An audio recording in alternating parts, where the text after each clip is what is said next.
All right. In the last class, we had talked a little bit about an expendable refrigeration system for the 133 M5 outline. And we're going to take a look at a couple of additional handouts, and we'll go through some of the parts and pieces of each of those in a little more detail. So as we get closer and closer to getting on the systems and checking temps and pressures and whatnot, we want to know a little bit more about each of the individual parts and pieces. So that's where we're going to start out today. So I'm going to start out with item number 9, which is an actual refrigeration system operation. And specifically what we're going to do is we're going to take a look at handout number 31, which is on my system. And so I've got that one up already. And so once we take a look at handout 133 M531, it's on a typical refrigeration system. Now, what I'm going to do is I'll start out a little bit with going through the just the system in the very top in the illustration. And the first thing that I'll start out, and I typically like to do this even when I'm working on my own systems, is I'll typically start out by just identifying, the kind of the parts and pieces. So we'll start out at this point, which is going to be my compressor. And as I progress through my compressor and as I leave the compressor, I will be going out into a device called a condenser. And so when we take a look at that particular system, in fact, specifically, I'm going to circle item A in the drawing. So item A is showing a compressor. Now, what I want you to recognize is each of these pieces or each of these components of the systems has a correlating description down below. So item A is identified as the compressor. So really the job of the compressor to some extent is we want it to be able to raise the pressure of a system of the refrigerant vapor molecules that are in that system, and we can squeeze them by making that space smaller in the, let's call it in the cylinder of the compressor. And that would cause that refrigerant to essentially have a much higher condensing temp, which allows us to be able to reject heat or to reject energy. And that's one of the things that we have to be able to do. So really the biggest and probably the number one thing that a compressor has to be able to do is it must be able to create a delta P. So the delta P is really the job. It has to create the pressure differential, which would cause that refrigerant to move through the system. There will also be additional heat that is added, and we talked about this in another class where we had said, well, where is that heat coming from? There's something that's called heat of compression, and the heat of compression is essentially due to the molecular friction that is because of the compressing of those molecules. As they are compressed, they tend to vibrate and shake a lot together. So that's one of the things that goes on. So the description A, the component A. Now let's take a look at the description B, and we'll move on from there. Now, description B, in this particular case, okay, and let me expand that a little bit. Okay, so item number B, it's right over here.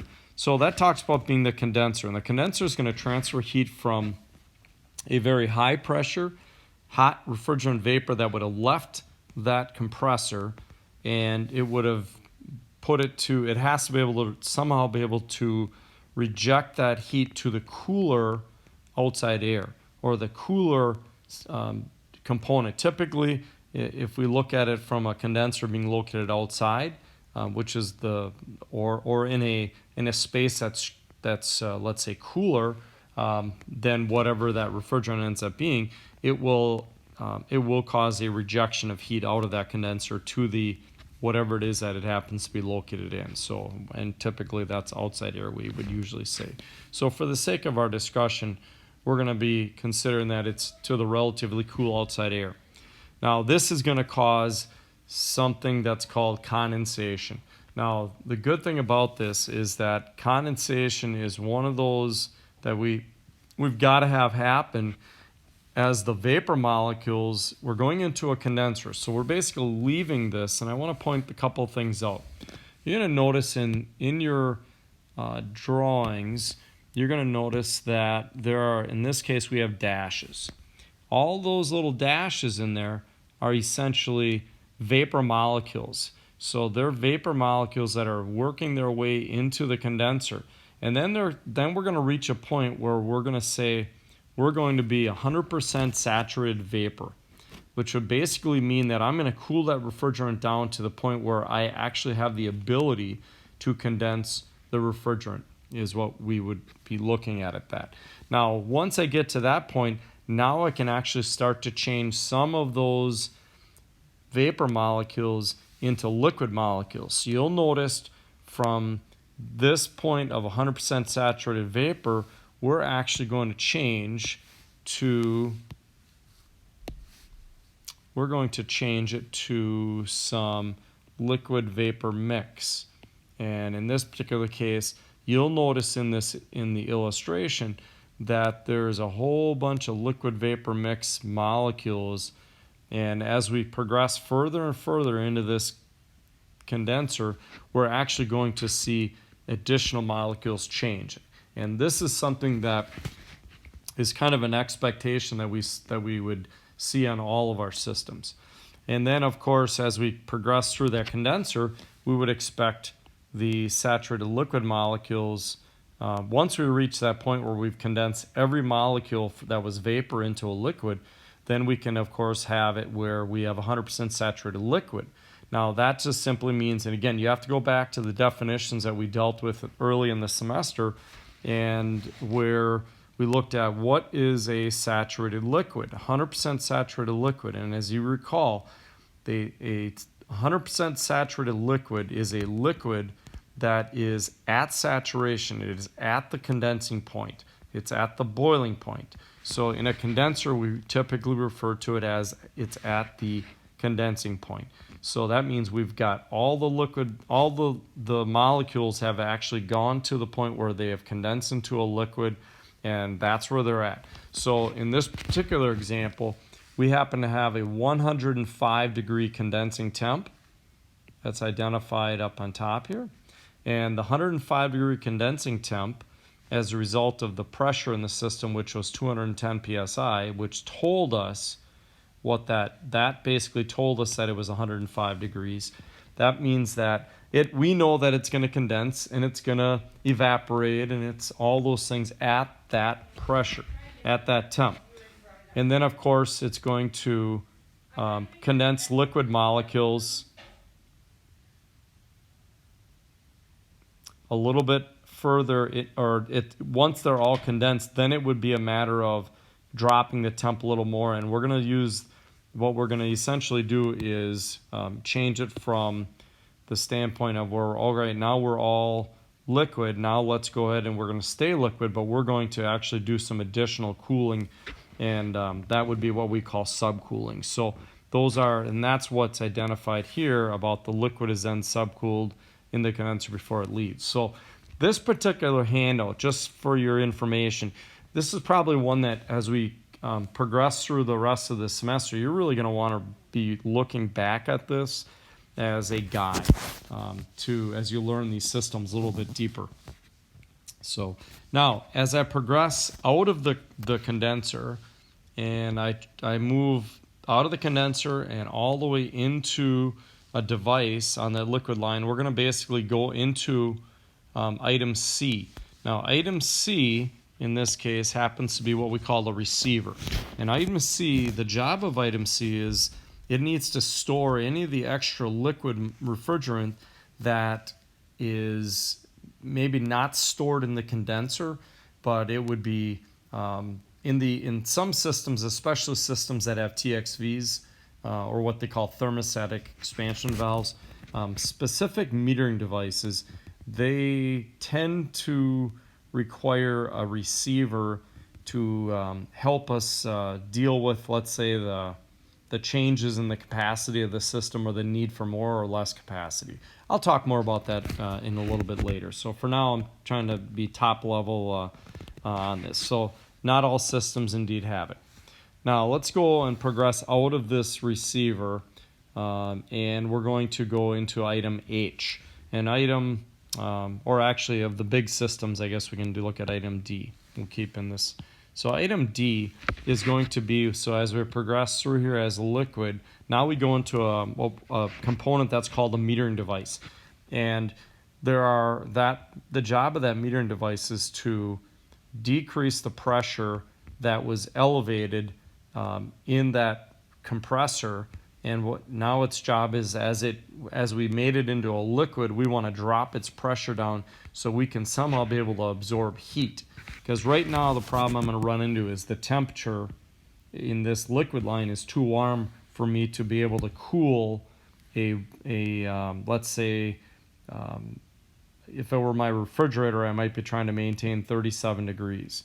Well, the only way that I'm going to be able to cool refrigerant or cool the air that's where I want to maintain 37 and I'm starting at 93, that's almost an impossibility unless I have a substance that allows me to reject or to, let's call it, decrease the pressure of that substance, which would cause some of those molecules to flash off and be able to provide some sort of cooling effect. And we'll get into more a little bit later at the end of this handout. So that particular handout is, really item D, let's just say for the sake of this discussion, it's going to kind of control the flow of refrigerant molecules in the evaporator, which is the next item E, and then it's going to lower the pressure of that refrigerant. So, and again, as we lower the pressure, what will happen is some of those molecules will actually what we call flash off, and they will cause a substantial decrease in temperature that occurs of the refrigerant. So these are all those things that we'll be looking at specifically as we are working on these. Now, the next component after the metering device. So think of the metering device as it's a device, as the name is describing a little bit. That metering device is intended to lower the pressure, control the flow of refrigerant into the evaporator, and but the big thing is it's a drop in pressure. Item E. So item E, we call that the evaporator. Now, as you know, when we think about an evaporator, anytime that we talk about evaporating, we're talking about taking liquid molecules and converting them into vapor molecules. So for the sake of being able to do that, and early on in the semester we use water most of the time as an example. So when we wanted to boil water, we had to figure out what that pressure was of that substance, and then whatever heat we added, what it would do is it would allow those molecules to kind of flash off or vaporize into a vapor from a liquid. That was essentially evaporating. So in this case here, the job of the evaporator is going to be to allow those molecules to boil off, absorb heat, and the only reason why they can boil off is they have to absorb heat. If they don't absorb heat, it is not possible for them to flash off. So they need to be able to do that. There's a lot of those molecules that went in. So there's one thing I want to point out from this metering device. We basically came in, we went through this metering device as a liquid, and we came out as some liquid and some vapor. And the amount or the percentages will indeed change. But the bottom line is where a lot of our system's capacities will indeed occur is it's going to occur as a result of us having liquid molecules that are going to change into a vapor. And that's probably the big, kind of one of the big concepts that we really absolutely have to have. So once we are in that evaporator as a liquid and it has the ability to absorb heat, we expect those liquid molecules to boil off into large vapor molecules. And then, of course, we're even going to add a little bit of extra heat, and we're going to do something that's called superheating. We're going to superheat that before we leave that. So as we progress through here, and you'll notice by the The long dashed lines, that's identifying liquid, and the little lines are going to be vapor. So, and you'll see as we progress further and further through here, you're going to notice that there's more and more vapor and more vapor, which would be logical as you're evaporating. As those molecules are changing from a liquid into a vapor, it would be expected that those molecules, you would have less and less of those liquid molecules and more of the vapor molecules. And those are all contained within the system. Now, there will be a point in that evaporator where we would, of course, be what we call a 100% saturated vapor. Now, that 100% saturated vapor is going to be a point in the system where we know every single one of those liquid molecules that boil off into a vapor, and that's an important, piece of the pie, I guess we'll call it, or piece of the puzzle. And so as we leave here, we want to leave every single one of those molecules. I need to see those be 100% vapor, and then of course, once they are all vapor, then of course we can allow them to go directly back into the compressor. So, and we'll delve into each one of these little parts and pieces after I go through this little handout here. So, some additional parts and pieces that we're going to take a look at. Let's take a look at item F. And item F, we have two item Fs here. So item F is over here on the condenser side, and item F is over on the evaporator side. And those are nothing more than fans. So they're just basically moving some BTUs, or they're just trying to allow for efficient heat transfer by moving air, which is our medium, over the coils or over the condenser or the evaporator is really the job of that. So the description on item F is the fans move air past the coils to assist in heat transfer. Very self-explanatory. Item G. So item G, that is actually in my compressor. And of course, item G is really, let's call it the oil. So the job of the oil in a compressor is going to be, we need something that's going to lubricate the compressor and the bearings as it moves through the system. Now, the description here describes or mentions that, as the oil also transfers through the system or moves through the system. And in most systems, there's a small amount of oil that does move through the system, and but it, obviously it has to come back. So otherwise, it'd be like trying to run your car without any oil, and it would eventually create a problem. So, all right, moving on. Item H. Item A represents the filter dryer. Now, item H. Okay, that's item H down on this part here. So item A is my filter dryer. And item A, that filter dryer is just that. It is a filter which is going to hopefully collect any of the particles or impurities. And also it has a desiccant material that'll act as to dry. So when we talk about the filter dryer the filter dryer is a component that will filter the refrigerant and it'll absorb moisture. So the desiccant is a component or a substance that actually absorbs moisture. Item I. So item I, that's going to be immediately following the filter dryer. So item I is going to be a little, let's call it a visual indicator for the system. So item I, we say, is a sight glass, and it is just that. It is a glass that allows us to see what the refrigerant looks like in the system. So the sight glass allows us to see that refrigerant condition, whether it be liquid or vapor or even a mixture. And it could also indicate if there's moisture. So there's a little what they call a hygroscopic indicator on those systems. So that's essentially what item I is.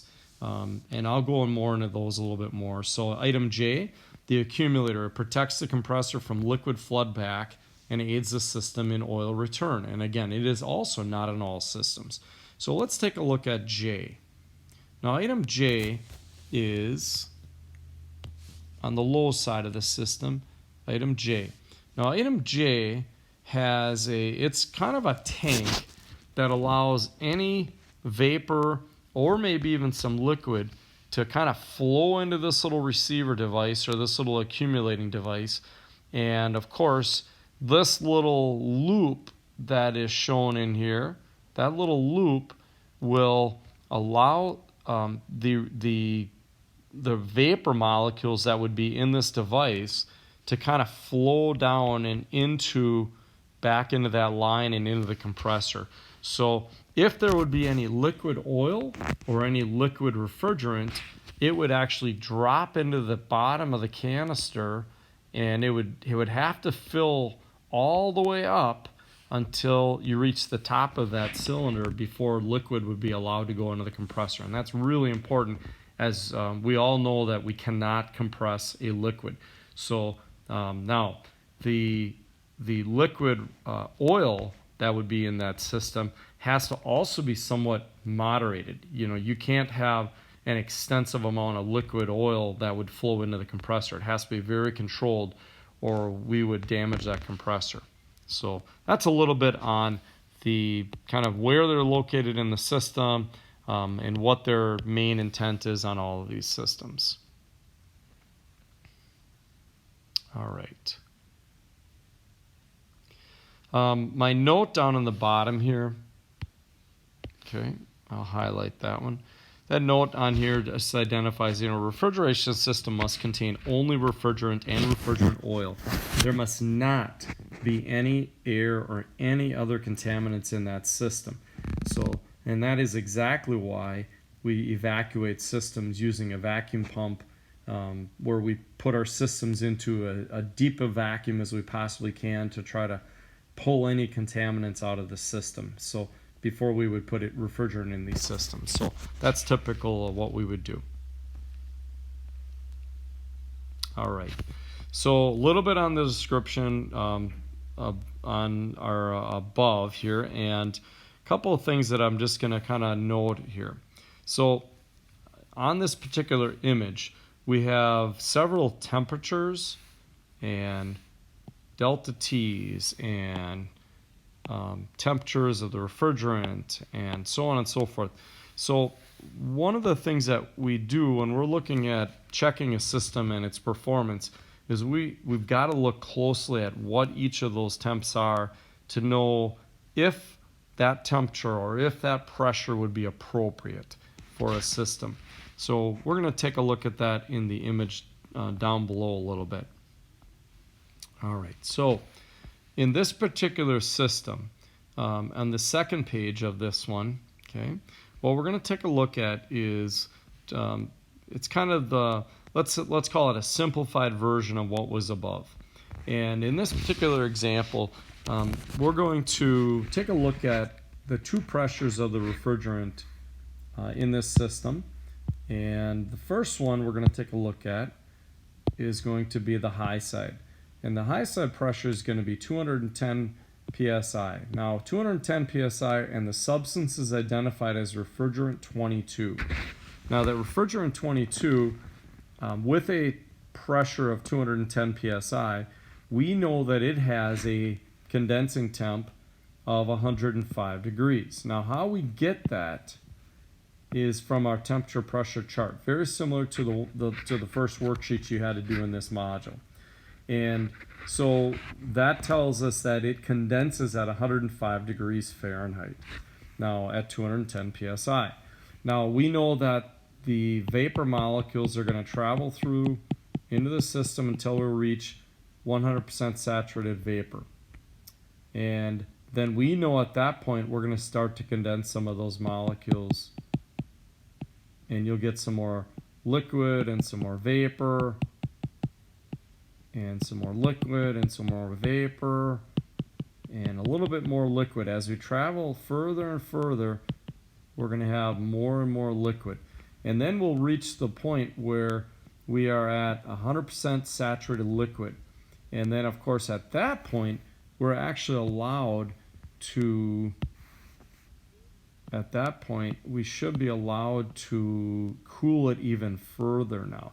So you might notice, and it seems odd, but it is a concept that we have to really understand, is that we basically left in this line at 160 degree Fahrenheit refrigerant.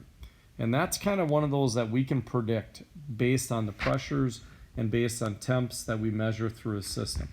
So we expected in this example 160 degrees on the discharge line, and that's going to be the line that leaves the compressor. Now, as we progress through here, you'll notice that we drop down to 105 degrees at that saturated vapor point that's right over here. Now, that saturated vapor point is going to allow the refrigerant, as we travel through into that condenser, and it starts to condense more and more liquid molecules, more and more vapor molecules into liquid molecules. Now, the funny thing about this is that the 105 degrees doesn't change. So you might be saying, well, hold it, we're rejecting heat, and how is it that we're not making the refrigerant colder yet? And what you're doing, as you might remember, is a big part of refrigerant systems is to utilize latent heat. And the latent heat is where we would not have that change in temp. So in this example, that's exactly what we're doing. Now, where at the point in the system where we actually can reject some more temperature or some more heat would be after we start seeing the temperature change from 105 and get cooler. Now, in my example, what we're going to do is this. I'll go back to this here. So in my example, as I progress through here, I'm subcooling it. I'm cooling that liquid further and further and further. And then I'm basically cooling it down until I reach my metering device. Now, I've cooled it all the way from 105 degrees over here down to 92 degrees over on this side. So we've lost a total of about 13 degrees. And that would be, I shouldn't say we lost it, we rejected it. We gave it to the air that was surrounding the condenser, the ambient of that air, and of the condenser. And we dropped it down to 92 degrees. So as we say, the liquid line entering the metering device is what we are doing. Now, as I progress at that point, I'm still at 210 psi, but I'm at 92 degrees. And of course, that tells me that I'm subcooled because I know that my pressure temperature relationship of that refrigerant at 210 psi is 105 degrees. All right, now, what does that look like?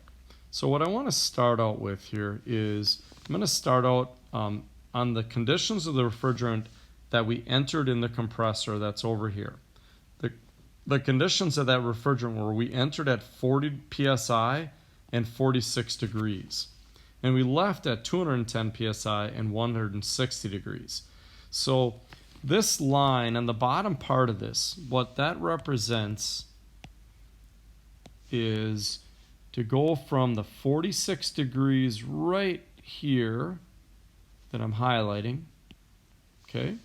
At that point, what we do is we go into the compressor and we compress those molecules, and as we go through those molecules, we basically identify it that we're at 160 degrees. Now we have to then de-superheat the refrigerant and cool it down to the saturation point. So that is going to be what we would call a sensible reduction, and all the way down to the 105. So that's going to be sensible heat. As I progress through the condenser, as you know, and this chart is intended to look like a let's say an enthalpy chart, and it's going to identify the BTUs that we left the compressor at about 1300, and where we go into the condenser at roughly, let's say, 1150 BTUs. And as we continue through the condenser and we cause more and more molecules to condense, we went down to 105 degrees. Now, that was actually at the point where it was at a full saturated liquid.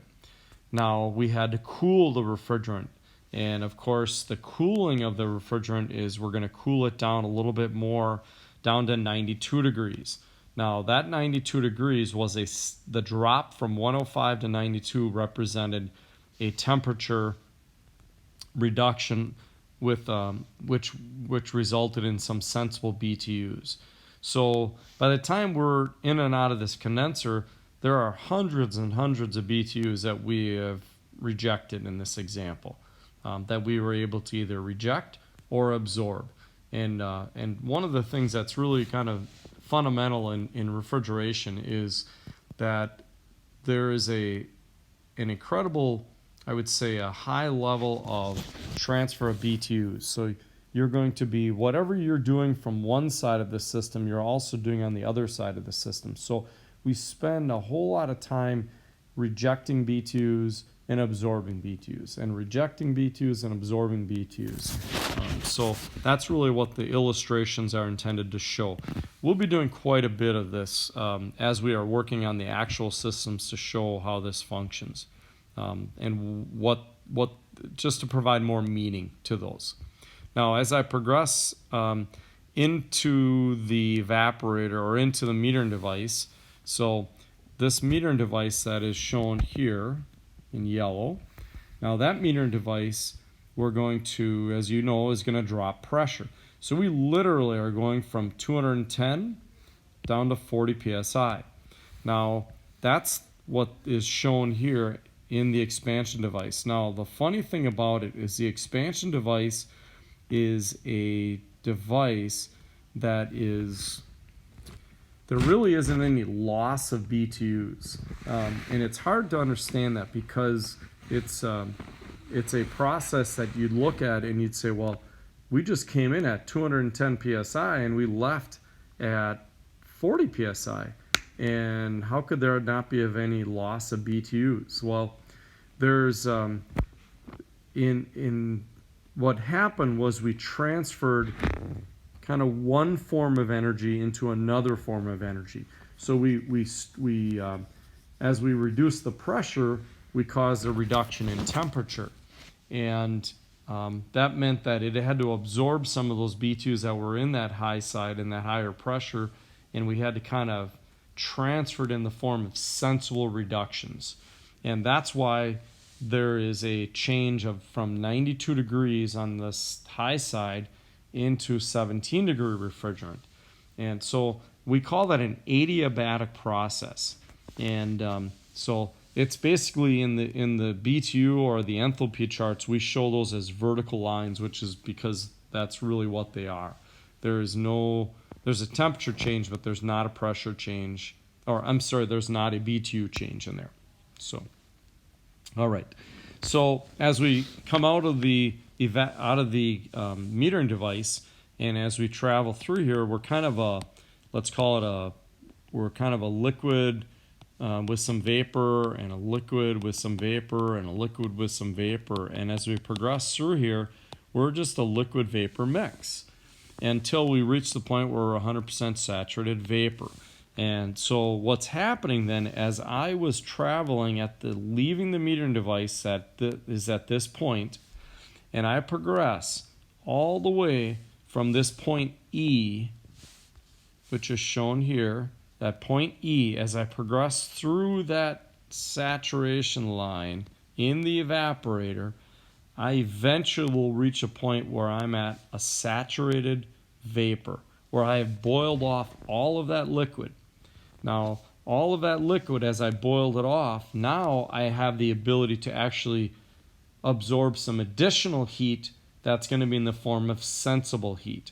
And it's going to warm it up from 17 all the way up to 46 degrees eventually. Now, what's interesting about this is the fact that the condenser went in at, let's say, 220 BTUs, 230 BTUs, and when we left the condenser and we went into the evaporator, by the time we got out of the evaporator, we are already up to 1100 BTUs, or roughly just over 1100 BTUs. Now, the point is that you'll see a big correlation to the amount of energy, BTUs per pound, that occurs in the condenser all the way to the point where you reach the evaporator, and or even the metering device, we'll say. So that's a big concept that is challenging to understand. So that's what's kind of happening. Now, at this point, we are 100% vapor molecules, and we're picking up some heat, and we're moving on into the compressor, and we start the process all over again. And that's what kind of happens in these systems. And this is the kind of the whole process. So we're in the evaporator, we boil it off, and we're absorbing energy as we boil it off, and we're picking up heat, and then we're elevating its pressure, and then we eventually work our way through out of the compressor into the condenser, and we condense and we subcool and we drop the pressure, and we start the process over and over and over again. So there's a lot of interesting things. Now, two other concepts that I want to point out here. One of them is that I'll mention to you is we look at what we call a condenser delta T, and we look at an evaporator delta T. Now, those two delta T's are going to be what we refer to as the condensing temp at which the refrigerant would condense at, less the air temperature going into the condenser, which in this case is 75 degrees. So if the condensing temp is 105 degrees and it's in a system that has 75 degree air surrounding that condenser, we would call that a 30-degree condenser split, or a condenser delta T of 30. Now, on the other side of things, we have the air going into the evaporator at 38, and so that would be what we call our box temp, or our ambient surrounding the evaporator. And we have a temperature, let's call it a saturation temperature in the evaporator of 17. Now, 38 minus the 17 will yield me a 21-degree delta T, and that would be essentially the air going into the evaporator less the evap temp.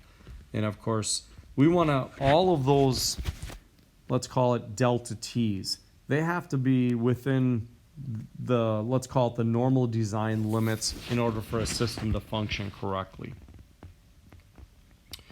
All right, two other concepts that I want to mention here. One of them is a term that's called de-superheating, and you might have heard me mention that earlier. And de-superheating is when we take these really warm refrigerant molecules that are leaving a compressor, and we cause them to drop down to the saturation temperature, which in this case is 105 degrees. So the 160 minus the 105 gives us the 55 degrees. So when we say A to B, that's what we mean by that. Now, subcooling, that's what occurred leaving the condenser. So when we subcooled, we dropped it from the 105 degrees at this point, okay, at point C, all the way to point D. So what is it entering the metering device? And of course, it was 92 degrees there. 105 minus the 92 yields me 13 degrees. So when we say C to D, that's what it's meant by that. And these are all things that you guys are all going to be doing, you'll need to be doing on the systems. So that's a little bit of a review of the handout on the refrigeration system operation. Again, I'll reiterate this. This is something that you're going to want to go through and review and keep kind of handy as you are trying to learn the systems, because it's such a vital, it's really a key handout for you to as you learn the systems. So, all right, so that'll be the end of this particular handout, and I'll stop the lecture, and then I'll progress through the module a little bit more as we continue on.